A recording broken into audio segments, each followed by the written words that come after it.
नाज़रीन, मेरे कप्तान इमरान खान साहब ने आज एक प्रेस कॉन्फ्रेंस जो लॉन्ग मार्च था उसे ख़त्म कर दिया था। तो उसके बाद ये पहला मीडिया से इंटरेक्शन था। लोग बहुत गुस्से में थे, जो जिस तरह पुलिस ने जो कुछ किया, खून खराबा जो है वो हो सकता था। इसे हमारी कमजोरी मत समझिए, हम तैयारी करके नहीं आए थे। कोई गलत फहमी में ना रहे कि हमारी कोई डील हो गई थी या मेरी कोई एस्टैब्लिशमेंट से डील हो गई थी, ये कोई डील शील नहीं हुई। उनसे एक बड़ा सख्त सवाल, मेरे ख्याल में कोई ऐसा रिपोर्टर आ गया था आज प्रेस कॉन्फ्रेंस के अंदर जो लिस्ट के अंदर नहीं था। मैं इसका बड़ा सख्त जवाब दे सकता हूँ। ये जो आपने तकरीर की है ना, आपकी तकरीर करने की जरूरत ही नहीं थी। उसके बाद वो उठे, बड़े गुस्से से उन्होंने रिपोर्टर की तरफ देखा। उनको ये बात कतई तौर पे पसंद नहीं आई।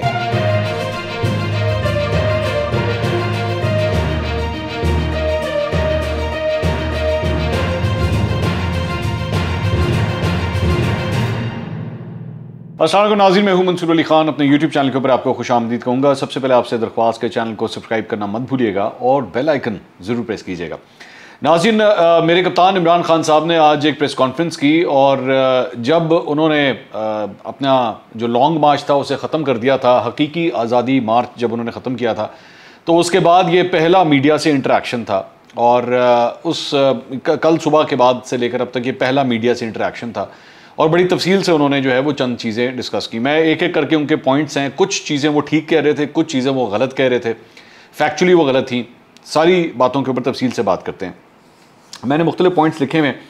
एक तो उन्होंने कहा कि मुझे बहुत अफसोस हुआ है कि हम लोग पुरअमन एहतजाज कर रहे थे और जैसा सलूक हमारे साथ किया गया, लोगों को जिस तरह पुलिस की जानिब से ज़दकोब किया गया, तशद्दुद का निशाना बनाया गया, फैमिलीज़ को भी नहीं छोड़ा गया, ख़वातीन थी वहाँ पे, बच्चे थे वहाँ पे, बुज़ुर्ग थे वहाँ पर, और उसके बाद आंसू गैस की जिस तरह शेलिंग हुई, ये बहुत नाइंसाफ़ी है। और मेरे ख्याल में इमरान खान साहब कम से कम ये बात बिल्कुल दुरुस्त कह रहे हैं। पुलिस ने वाकई बहुत ज़्यादती की है और उनको इस तरह नहीं करना चाहिए था। किसी भी सियासी जमात को पुरअमन एहतजाज करने का पूरा हक़ होना चाहिए। इसके बाद उन्होंने अपने जो दो कारकुन हैं जो जाँ बहक हुए, और दोनों गालबन जो है वो पुल से गिर के जाँ बहक हुए। अब इसके ऊपर पाकिस्तान तहरीक इंसाफ ये कहती है जी पुलिस वालों ने उनको नीचे गिराया, जबकि दूसरे अकाउंट्स जो हैं वो ये कहते हैं कि नहीं, ये एक्चुअली हादसे का शिकार हुए थे और ख़ुद जो है वो गिर गए। अब ज़ाहिर बात है, दो मुख्तलिफ वर्जन हैं स्टोरी के। मैं नहीं जानता कि कौन सा वर्जन जो है वो ठीक है, लेकिन मैंने आपके सामने दोनों वर्जन रख दिए हैं।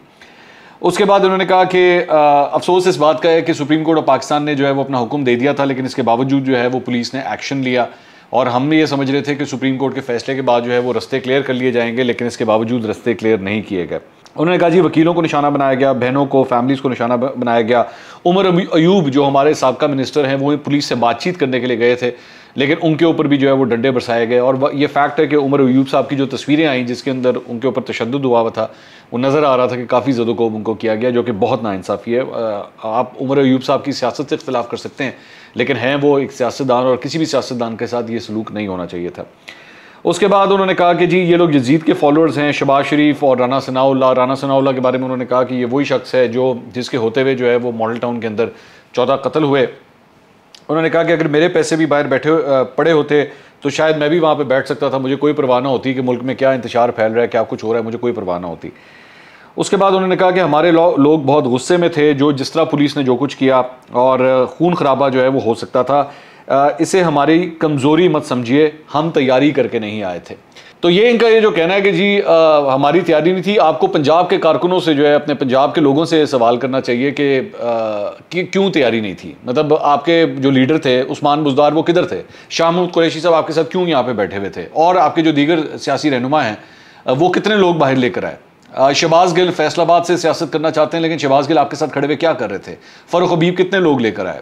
और बाकी मतलब जो आपके दीगर रहनुमा हैं वो गिरफ्तार क्यों हो गए रातों रात? आखिर वो अपना बेहतर इंतजाम कर सकते थे। लेकिन पंजाब से बहुत ही डिसअपॉइंटिंग किस्म के नंबर्स आए। सिर्फ और सिर्फ जेलम से या लाहौर से चंद लोग ही सिर्फ निकल सके, और ये सारा कुछ शेलिंग से पहले की मैं बात कर रहा हूँ। अगर किसी ने हिम्मत दिखाई तो वो हमाद अजहर थे, अगर किसी ने हिम्मत दिखाई तो यास्मीन राशिद थी। मैं ये जानता हूँ इंटरनली कि पाकिस्तान तहरीक इंसाफ के अपने अंदर उन लोगों की लिस्टें भी बन रही हैं जो मिनिस्टर्स रह चुके हैं, MNAs रह चुके हैं, MPs रह चुके हैं, लेकिन उनके हलकों से जो है वो लोग निकालने में नाकाम रहे। खास तौर पे सबसे बड़ा सवालिया निशान जो है वो शफकत महमूद साहब के ऊपर हो रहा है कि पाकिस्तान तहरीक इंसाफ पंजाब के वो प्रेसिडेंट हैं, लेकिन उनके हार्डली कोई लोग जो हैं वो उनके साथ थे। तो तैयारी जो नहीं थी वो तैयारी आपकी नहीं थी।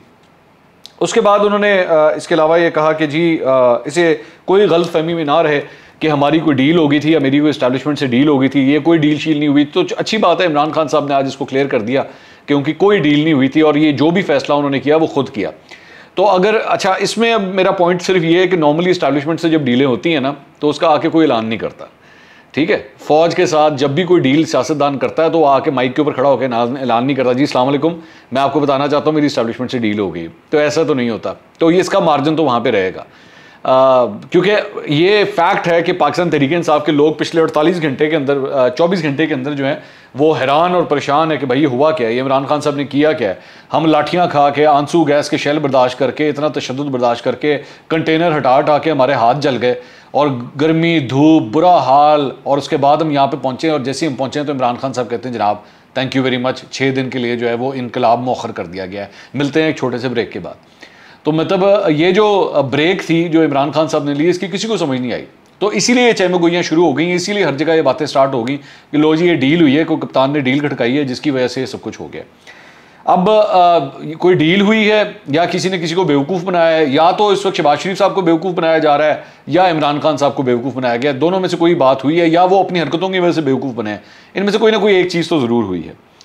उसके बाद उन्होंने कहा कि जनाब इन्होंने हमें परमिशन ही नहीं दी, और जब हमें परमिशन नहीं मिली तो हम तो डी चौक की लोगों को ये पता था कि डी चौक पे पहुंचना है। भाई डी चौक के बारे में आपने ऐलान किया हुआ था, और ऐसी बात नहीं है कि आपको पता नहीं लग सकता था। आपके यहाँ पे आसपास जो है वो दुनिया जहान का मीडिया आपके साथ चल रहा था, ARY के ऊपर बार बार आप आके खिताबात कर रहे थे, आपके साथ मतलब आपके अपने लीडर इस्लामाबाद से इन टच थे। उसके बाद शहबाज गिल साहब ने खुद डी चौक की बातें की, ट्वीट्स की हुई है उन्होंने, जबकि तब तक सुप्रीम कोर्ट जो है वो कह चुकी हुई थी जनाब आपको H9 का ग्राउंड आपको दे दिया गया है, लेकिन आप लोगों ने खुद, चूंकि लीडरलेस था ना, लीडर तो आपके छुप गए, लीडर आपके भाग गए। अगर ये किसी को आपने ड्यूटी लगाई होती कि जनाब इस्लामाबाद के अंदर फलां जगह पे सबने इकट्ठे होना है, फलां लीडर इसको संभालेगा, तो इस तरह तितर बितर सारे ना होते। और अगर यही होता है कि जब आपकी कोई तंजीम ना हो, जब आपकी कोई नज़्मो ज़ब्त ना हो सियासी जमात के अंदर, और एक ग्रोह के तौर पे आप काम करना शुरू कर दें, तो हर ग्रोह जो है वो अपनी डायरेक्शन लेता है, कोई नॉर्थ जाता है, कोई साउथ जाता है, कोई ईस्ट जाता है, कोई वेस्ट जाता है, ये होता है फिर। तो चूंकि आपकी पार्टी में नज़्मो ज़ब्त नहीं है, लीडर आपके सारे भाग गए थे, जिसकी वजह से ये सारा इंतशार हुआ। इसके कसूरवार आप खुद हैं। डी चौक के ऊपर जो कुछ हुआ, आंसू गैस की शेलिंग वगैरह जो कुछ भी हुआ, उसकी वजह यह थी कि यहां पे आपको एहतजाज करने की इजाजत नहीं थी। यहां पे एहतजाज करने की सिर्फ हुकूमत नहीं, सुप्रीम कोर्ट ने भी आपको इजाजत नहीं दी थी, लेकिन फिर इसके बावजूद आपके कारकुन वहां पे आए, उन्होंने दरख्तों को आग लगाई, उन्होंने दंगा फसाद वहां पे किया, जिसके वजह से पुलिस ने भी उनके साथ फिर ये सब कुछ किया। अगर आप उस वक्त ऐलान कर देते कि सब के सब H9 पार्क में पहुंचे जिस तरह सुप्रीम कोर्ट ने हुक्म दिया है, तो फिर ये सब कुछ ना होता।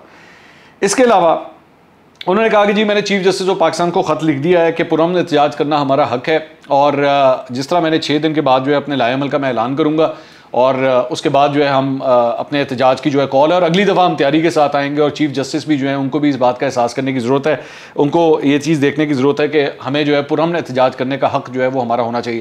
मेरे ख्याल में बिल्कुल ठीक है, और चीफ जस्टिस को ख़त लिखना इनका बिल्कुल राइट है। और मैं जिस तरह मैंने शुरू में ही अपने वीलॉग के शुरू में भी कहा कि इनको बिल्कुल एहतजाज करना चाहिए, पुरअमन एहतजाज इनका हक है, बिल्कुल करें, लेकिन पुरअमन एहतजाज। और अगर रियासत की जानिब से, हुकूमत की जानिब से इनके रस्ते रोके जाते हैं और इनके ऊपर टेयर गैस की शेलिंग होती है, तो मेरे ख्याल में वो भी गलत है, वो कतई तौर पे नहीं होना चाहिए। इससे ज़्यादा इंतशार फैलता है, इससे ज़्यादा लोगों में गुस्सा फैलता है। इमरान खान साहब की ये बात बिल्कुल दुरुस्त है। उसके बाद आगे चल के उन्होंने कहा कि जी IMF के हवाले से उन्होंने बात की। उन्होंने कहा कि जी मैं ये कह सकता हूँ कि जो बाहर की हुकूमतें हैं ये चाहती नहीं है कि ये मुल्क चले। IMF चाहती थी कि हम पेट्रोल की कीमत बढ़ाएं, लेकिन हमने नहीं बढ़ाई। भाईजान, आपने इससे पहले IMF की तमाम शराइत मानी थी, आप पेट्रोल की कीमतें भी बढ़ाते आए थे, और उसके बाद आपने बिजली की कीमतें भी बढ़ाई थी। आखिर में जाके फरवरी में जाके आपको जब इस बात का अंदाज़ा हो गया कि अब आपकी हुकूमत रहनी नहीं है, तब तक आपको सिचुएशन क्लियर हो चुकी थी। क्योंकि आप जेहन में रखिएगा, ये बार बार लोगों को यहाँ पे मिसलीड करते हैं, क्योंकि बार बार आप ये पहले ही कह चुके हैं कि आपको जून जुलाई से पता लग चुका था कि आपकी हुकूमत के खिलाफ जो है वो तरीके अदम-ए-एतमाद की तैयारी हो रही है। तो आपको फरवरी तक जाके इस बात का आइडिया हो चुका था कि लेना अब मेरी हुकूमत रहनी नहीं है ज़्यादा देर। तब आपने ये पत्ता खेला और आपने 10-10 रुपए जो है पेट्रोल की और डीजल की कीमत कम कर दी, जबकि आपको पता था ना इसके पास आपके पास पैसे हैं, और IMF के साथ जो आप मुआहदा करके आए हैं उसकी खिलाफ वर्जी है। इसके बावजूद आपने ये किया, और जिसकी वजह से आज हम ये मुसीबत भुगत रहे हैं, मईशत का जो हमारा हाल हुआ है। ठीक है, आपने अपनी मर्जी से अगले बजट तक, जून तक आपने ऐलान कर दिया कि जी पेट्रोल और डीजल की कीमतें अब चेंज नहीं होंगी, जबकि आपको पता था कि इंटरनेशनल मार्केट प्राइसेस जो हैं वो ऊपर जा रही हैं ऑयल की, और आपको करनी पड़ेंगी। आपने पुट्ठा ही काम किया, आपने कम कर दी, आपको उसके साथ साथ ऊपर जाने के बजाय आपने कम कर दिया। तो आप अच्छी तरह जानते हैं आपने इसके ऊपर सियासत की है, लेकिन जाहिर बात है अपने वोटरों को बेवकूफ़ तो आपने बनाना है, तो ठीक है आप बनाते रहिए। अच्छा जी, उसके बाद उन्होंने कहा कि जी ये अवाम जो है ये फिर श्रीलंका वाला सूरत हाल हो जाएगी, अवाम जो है वो बगावत की तरफ जाएगी। अवाम क्यों बगावत की तरफ जाएगी भाई? सिर्फ इसलिए क्योंकि आपको इक़्तिदार चाहिए, सिर्फ इस वजह से, इसलिए आप आवाम को बगावत के ऊपर उकसा रहे हैं। आप इतना बड़ा लफ्ज़ इस्तेमाल कर रहे हैं कि जनाब पाकिस्तान के अंदर बगावत हो सकती है, फॉर गॉड से। और उसके बाद उन्होंने कहा जी अब मैं निकलूँगा तो तैयारी के साथ निकलूँगा, और उन्होंने कहा कि जी हम जो है वो हुकूमत से मुज़ाकरात करने के लिए तैयार हैं, लेकिन जून में जो है वो आप इलेक्शन की कॉल दें, यानी ये जो आने वाला जून है। अब इसके लिए इंपॉर्टेंट बात यह है कि आज शहबाज शरीफ साहब जो हैं वो कौम से अपना पहला खिताब करने जा रहे हैं, तकरीबन कोई महीने से भी ऊपर हो गया। उसके बाद जाके कौम से खिताब करने जा रहे हैं 8 बजे, और तब जाके पता लगेगा कि जनाब इनका क्या प्लान है और इन्होंने आगे क्या करना है। तो कड़वा घूंट तो इन्होंने पी लिया, पेट्रोल डीजल की कीमतें जो बढ़ानी थी वो तो इन्होंने बढ़ा ली, मेरी इतलात के मुताबिक अभी और भी बढ़नी है। मैं आपको ये बुरी खबर भी अभी से दे दूं कि मेरी इतलात के मुताबिक और भी ये बढ़ेंगी, अवाम के ऊपर और भी बोझ आएगा, अवाम की और भी चीखें निकलेंगी अभी, और इसका सारा सहरा हमारे तमाम सियासतदानों के ऊपर जाएगा। इमरान खान साहब के ऊपर भी जाएगा, शहबाज शरीफ साहब के ऊपर भी जाएगा, ये ज़हन में रखिएगा। क्योंकि यही पेट्रोल और डीजल जो MNAs MPs को मिलता है, मिनिस्टर्स को मिलता है, उसके अंदर कोई कटौती नहीं हुई। ये नहीं किया आपने कि जनाब चलो हमें जो पेट्रोल मिलता है, हम लोग अरबपति लोग हैं, लेकिन हमें जो पेट्रोल डीजल मिलता है हम कम से कम वो कोटा तो ख़त्म करें, कुछ ही सही, मैं कहता हूँ कतरों का हिसाब हो इस पूरे समंदर के अंदर, लेकिन कोई तो रोल अपना अदा करें। आप लोगों के MNAs MPs की शाह खर्चियाँ उसी तरह ही चल रही हैं, लेकिन आवाम जो है वो महंगा पेट्रोल महंगा डीजल जो है ना उसकी अजियत बर्दाश्त करे। उसके बाद आगे चल के इनसे सवाल किया गया कि जी ये बताइए कि ये क्या तासुर गया, कोई अच्छा तासुर गया कि जी वज़ीर आला खैबर पख्तूनख्वा महमूद खान साहब जो है वो एहतजाज करते करते जो है वो KP से पंजाब के अंदर दाखिल हो जाए और पंजाब की सरजमीन के ऊपर जो है वो वज़ीर आला खैबर पख्तूनख्वा जो है वो एहतजाज कर रहा हो, ये फेडरेशन के लिए क्या हिसाब जाता है, क्या सिग्नल गया है ये। उसका उन्होंने जवाब दिया कि जी बात यह है कि वो खैबर पख्तूनख्वा के वज़ीर आला होने से पहले एक पाकिस्तानी है और ये उनका राइट है। ये बिल्कुल उनका राइट है, लेकिन उस राइट के लिए बेहतर ही होता, यही हरकत परवेज़ खटक ने भी पहले की थी, जब इनके पहले 2017 के अंदर जब इन्होंने एहतजाज किया था उन्होंने भी यही किया था। तो मैंने उस वक्त भी, मुझे याद है मैंने बात की थी, मैं आज भी ये बात कहूँगा कि भाई अगर आपने वाकई एहतजाज करना है तो अपनी सीट से आप इस्तीफ़ा दे दें, आप अपनी सीट से इस्तीफ़ा दे दें, क्योंकि मसला ये है कि आपके साथ वो कुर्सी है, साथ आपका इशू नहीं है, उस ओहदे का इशू है। वो ओहदा आपके साथ साथ आ रहा है पंजाब के अंदर, और ये अच्छा इमेज नहीं जाता कि एक दूसरे सूबे का वज़ीर आला एक दूसरे सूबे में जाके जो है वो एहतजाज कर रहा हो, इस वजह से ये गलत तासुर जाता है। तो बेहतर है आप अपना इस्तीफ़ा दे दें, फिर आप जाके जो मर्जी करें, फिर आप बेशक आंसू गैस भी खाएं, आप लाठीचार्ज भी बर्दाश्त करें, सब कुछ करें, लेकिन ओहदा जो है वो आपको इस चीज़ की इजाज़त नहीं देता, ये तासुर गलत जाता है। उसके बाद उन्होंने कहा कि जनाब एक तो उन्होंने कही कि जी मुज़ाकरात के लिए हम तैयार हैं हुकूमत के साथ, लेकिन प्रोवाइडेड आप जो है वो डेट का ऐलान करें और असेंबलियाँ कब तहलील करेंगे और इलेक्शन कब कॉल होंगे।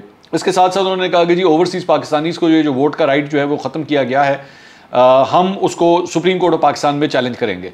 अब इसके ऊपर मुस्लिम लीग नून ये कहती है कि जी हमने उस राइट को ख़त्म नहीं किया, हमने सिर्फ ये कहा है कि जी इसका पहले पायलट प्रोजेक्ट होना बहुत ज़रूरी है। जब तक ये पूरी तरह उस प्रोसेस में से नहीं गुजर जाता तब तक हम इसको इंश्योर नहीं कर सकते। तो सिर्फ इस वजह से, क्योंकि हम सब जानते हैं कि ओवरसीज़ वोटर्स की तादाद तकरीबन 90 लाख के आसपास है, जिसमें से मेजॉरिटी इमरान खान साहब के साथ है। तो इमरान खान साहब एक बहुत बड़ा चंक जो है वो चाहते हैं कि मुझे वहाँ से ज़रूर मिले और मैं मुख्तलिफ हलकों के अंदर जो है वो कम से कम उस वोट बैंक को मैं इस्तेमाल कर सकूँ। वो 5,000, 10,000, 15,000 तकरीबन बनते हैं, लेकिन ऑब्वियसली इससे विनिंग मार्जिन के ऊपर बहुत फ़र्क पड़ता है। तो इमरान खान साहब की यही कोशिश है, जबकि मुस्लिम लीग नून और मैं भी ये भी बता दूं कि इलेक्शन कमीशन ऑफ पाकिस्तान भी ये समझता है कि जब तक ये सारा सिलसिला जो है वो टेस्ट नहीं किया जा सकता, जब तक पायलट इसका जो है वो हम टेस्ट नहीं कर सकते, तब तक ऐसा नहीं होगा, हम इसको जनरल इलेक्शंस के अंदर जो है वो इम्प्लीमेंट नहीं कर सकते। उसके बाद आखिर में जाके उनसे एक बड़ा सख्त सवाल, मेरे ख्याल में कोई ऐसा रिपोर्टर आ गया था आज प्रेस कॉन्फ्रेंस के अंदर जो लिस्ट के अंदर नहीं था, क्योंकि उसने बड़ा ही सख्त सवाल किया। उसने कहा जी बात ये है इमरान खान साहब, आपके जो कीबोर्ड वॉरियर्स हैं वो सोशल मीडिया के ऊपर चाहे अदलिया हो चाहे फौज हो, हर एक की जो है वो मिट्टी पलीत करके रख देते हैं, उनके अगेंस्ट ट्रेंड चलाते हैं। आप एहतजाज पे एहतजाज कर रहे हैं, आपकी वजह से मुल्क में इंतशार फैल रहा है, तो क्या ये सही तरीका है? तो उसका इमरान खान साहब जो है बहुत ज़्यादा माइंड कर गए। उन्होंने कहा कि जी मैं इसका बड़ा सख्त जवाब दे सकता हूँ, लेकिन उसके बाद उन्होंने एक सरसरी से उसका जवाब दिया और एंड में उन्होंने कहा कि ये जो आपने तकरीर की है ना, आपकी तकरीर करने की ज़रूरत ही नहीं थी। उसके बाद वो उठे, बड़े गुस्से से उन्होंने रिपोर्टर की तरफ देखा, उनको ये बात कतई तौर पे पसंद नहीं आई। मेरा ख्याल में शायद मुश्किल ही है कि आइंदा इस रिपोर्टर को प्रेस कॉन्फ्रेंस में आने की इजाज़त हो, क्योंकि मैं आपको बता दूँ कि अक्सर जो सियासतदान होते हैं, सिर्फ इमरान खान साहब नहीं, मैं सब जमातों की बात कर रहा हूँ, जब उनसे मुश्किल सवाल होता है ना, कोई रिपोर्टर अगर मुश्किल सवाल कर लेता है, फिर अगली दफ़ा उस रिपोर्टर को जो है वो प्रेस कॉन्फ्रेंस में नहीं बुलाया जाता और उनके दफ्तर में फ़ोन करके कह दिया जाता है जनाब एनो आइंदा ना भेजना। तो उस रिपोर्टर ने बड़ा ही कुछ सख्त सवाल किया, बड़ा अच्छा सवाल था, सवाल बड़ा उसने बिल्कुल टू द पॉइंट अच्छा सवाल किया और इमरान खान साहब हिल के रह गए, बल्कि सख्ते में चले गए थे कि केड़ा सवाल आ गया है, ये कहाँ से आ गया है सवाल। क्योंकि इमरान खान साहब को जाहिर बात है आदतें पड़ चुकी हुई हैं अपने पसंदीदा चैनलों से, अपने पसंदीदा रिपोर्टरों से, अपने पसंदीदा एंकरों से सवाल लेने की। तो आउट ऑफ द कोर्स जब सवाल आ गया ना तो ज़रा सख्ते में चले गए कि ये क्या सवाल मुझसे कर लिया गया। तो बहरहाल ये सारी सूरत हाल थी। उन्होंने कहा कि जी असल कहानी यही है कि दोबारा उन्होंने हुकूमत को अल्टीमेटम दिया है कि जी इस मरतबा तो मैं बैठ के चला गया था, लेकिन आइंदा इस तरह नहीं होगा, मैं पूरी तैयारी के साथ आऊँगा। और उन्होंने कहा जी ये तो जहाद हो रहा है और मैं इस इम्पोर्टेड हुकूमत को किसी के जेन में अगर कि मैं एक्सेप्ट कर लूँगा तो ऐसा नहीं है। एक और भी सवाल उनसे किया गया कि ये बताइए कि ये जो आप साजिश की बात करते हैं अमरीकी साजिश में, इसमें लोकल प्लेयर कौन कौन से थे। उसका उन्होंने जवाब नहीं दिया। उन्होंने कहा जनाब ये वक्त आने पर जो है वो सबको पता लग जाएगा। तो मेरे ख्याल में वो इंतज़ार कर रहे हैं कि कुछ लोग अपने ओहदों से हट जाएं तो उसके बाद वो उनके नाम लेना शुरू करेंगे। अभी वो नाम लेना नहीं चाह रहे थे। इसके अलावा जी एक और जो खबर है वो है फवाद चौधरी, शीरी मज़ारी और शाह महमूद कुरैशी के हवाले से हुकूमत जो है वो इस वक्त इस सोच विचार में है कि इनके इस्तीफ़े जो हैं, कम से कम इन 3 लोगों के इस्तीफ़े जो हैं वो मंजूर कर लिए जाएँ, क्योंकि ये लोग जो है बाकायदा पब्लिक डोमेन के अंदर ही बार बार ये बात कह चुके हैं कि जी हम तो अपने ओहदों से मुस्ताफ़ी हो चुके हैं।